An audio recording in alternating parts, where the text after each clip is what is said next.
Coronavírus, lockdown, circuit breaker e crise do petróleo. Momentos que já foram vivenciados antes, voltaram. E um novo vírus bloqueou a vida de bilhões de pessoas em todo o planeta. Nosso dia a dia mudou completamente. Quase ninguém, pouca gente. Eu sou uma das pessoas que vem no office. O primeiro medo que todo mundo tem é: vai ter corte? De repente, você de um dia para o outro é obrigado a se reinventar. Recorde de mortes, de pessoas doentes, de desempregados, de portas fechando. A crise ela é maior nas pequenas e médias empresas. Crise na saúde, crise na política, crise no Brasil. Como os mercados aqui e no mundo foram contagiados? É um mês com 6 circuit breakers na bolsa. O lockdown das negociações. Sabendo que ficar em casa e trabalhar daqui, pelo menos na nossa profissão, é muito factível. Quais são os sintomas da crise no mercado de trabalho? E o Brasil, como sairá dessa crise? We have lost more than 16,000 lives. We know we will lose more. O mundo mostra que cerca de 25 milhões de pessoas devem perder o emprego. Gripezinha. O coronavírus. Coronavírus. O Covid-19.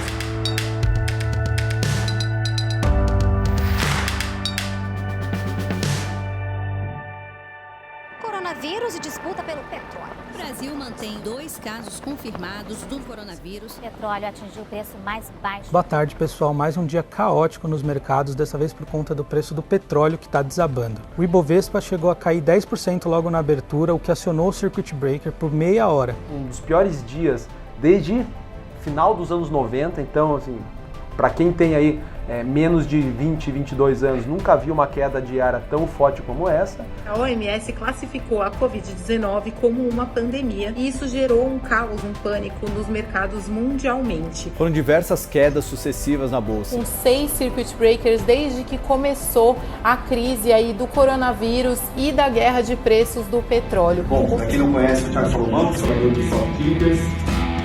Sim, está começando o primeiro Stock Pickers de 2020.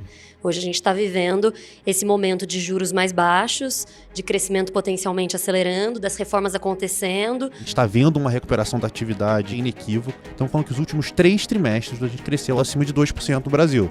É uma coisa que a gente não vê há muito tempo.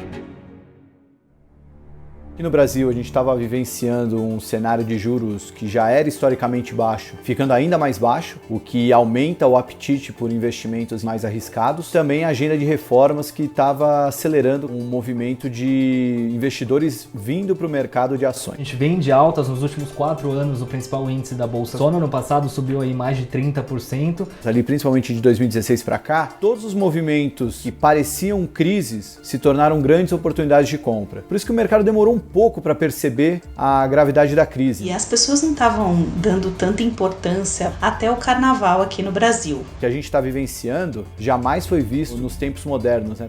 Dia de tensão nos mercados financeiros, a B3 finalmente reabriu depois de 2 dias fechada por causa do feriado de carnaval. Lá fora, nesses 2 dias, os mercados de ações caíram bastante com a escalada do coronavírus fora da China. Aqui no Brasil, nos primeiros minutos de negociação do Ibovespa, ele chegou a cair mais de 4%. Algumas ações importantes da Bolsa também caíram, né? Petrobras caiu mais de 8%, Vale começou caindo mais de 7%. Depois do carnaval, o Dow Jones lá fora teve a sua pior queda numérica da história. E a B3 também teve um número histórico, que foi a maior saída de investidores estrangeiros desde o real.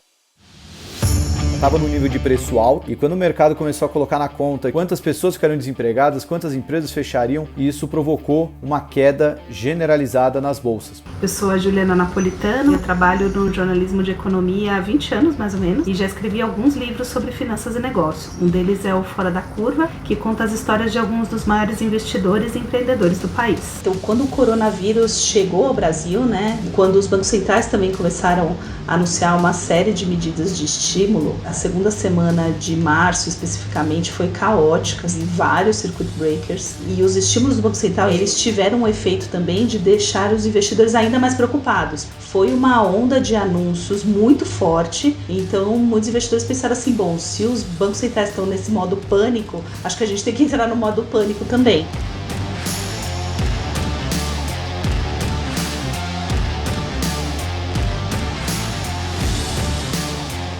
O primeiro trimestre foi historicamente o pior trimestre da história do mercado financeiro. Começou uma boataria também sobre quebradeira no mercado, assim, fundos que poderiam quebrar, que poderiam não fazer frente e conseguir enfrentar esse momento. Meu nome é Samuel Ponsoni e eu sou responsável pela área de análise de fundos da XP. O cenário base para a grande maioria dos gestores de fundos era bastante otimista. A inflação mais controlada, juros baixos e cada vez menores, não havia grandes proteções nas carteiras e as exposições compradas dos gestores estavam aí perto dos máximos históricos. Para os fundos de ações, as quedas naturalmente foram maiores, caindo 60%, 65% no pior momento de mercado.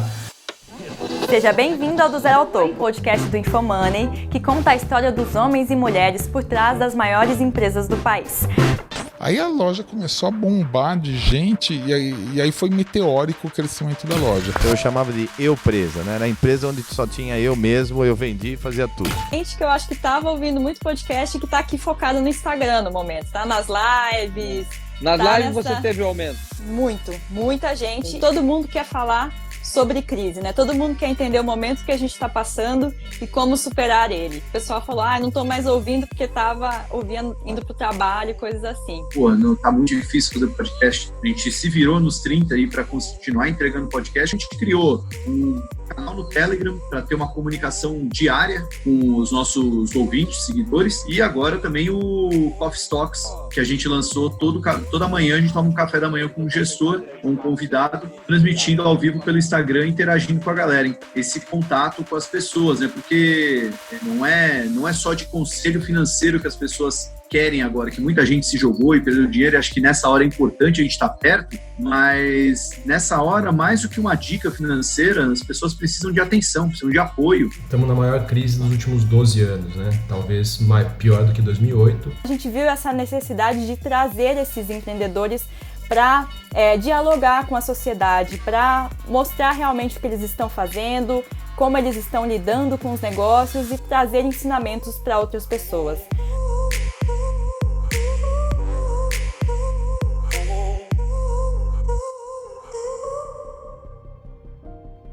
De 2008 era uma crise financeira, né, que teve origem ali no mercado, resolvida, com essa onda muito grande de estímulos dos bancos centrais. Só que agora é uma crise de saúde. A XP previa um crescimento de 1,8% no PIB brasileiro em 2020. Seria a quarta expansão seguida. Mas com a pandemia, essa previsão virou para uma retração de 6%. Na crise de 2008, a Bolsa levou um pouco mais de 4 meses para cair mais de 20%. A Bolsa brasileira caiu quase 40%. Com isso, todo mundo tem que trabalhar muito mais para tentar chegar a soluções, tentar trazer informação para os investidores. Temos feito muitos calls com gestores. Isso foi bastante intensificado. Vida que segue. Qual que é o tamanho da estratégia hoje? No mundo inteiro, a estratégia tem 250 bilhões. Tá.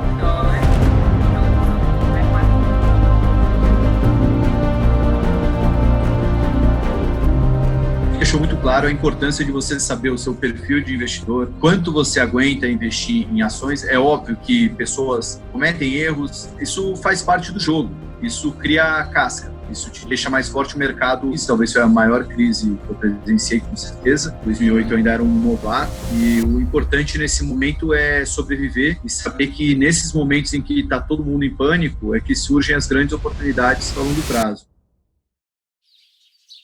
E aí, pessoal, completando agora 15 dias de quarentena. Agora são 8h05 da manhã, tô acordado já umas 2 horas. Já li as coisas que saíram nos jornais, como as bolsas abrindo lá fora. A vida de agendas virtuais, não tem muita cerimônia de pede um café. Não, você já vai direto ao ponto.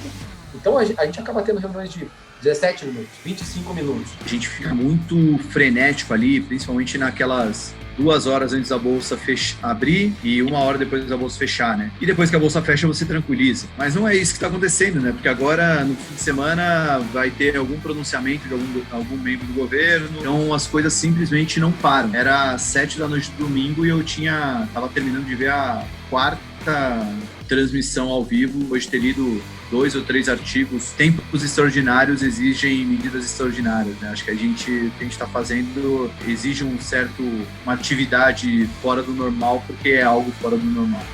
A gente estuda isso 24 horas por dia num grupo grande, super técnico, estudando não só o aspecto de saúde, mas principalmente o que impacta na economia, no final o que vai impactar na vida das pessoas. Para nós, especificamente lá na Alaska, começou a ter muito boataria da gestora acabar, de fundo quebrar, esse tipo de coisa. Isso pra gente foi muito desgastante. Eu e minha esposa já estamos isolados. Ela tá grávida de 8 meses. Na semana passada, ela testou positivo pro Covid. Então é muito mais difícil aquelas medidas macro, né, de bancos centrais conseguirem acalmar e segurar esses empregos. O primeiro medo que todo mundo tem vai ter corte. Nós estamos à mercê, efetivamente, de uma vacina funcionar e ser produzida em tempo e ser distribuída para o mundo todo. Primeira medida, o reconhecimento do estado de calamidade pública no estado de São Paulo. Surto de quadro respiratório. Será que você tem mais óbitos pela paralisação? Essa questão do home office, muitas empresas foram obrigadas a fazer essa opção agora nesse momento. Today I am officially declaring a national emergency. I must continue my self-isolation. Não tem pergunta mesmo?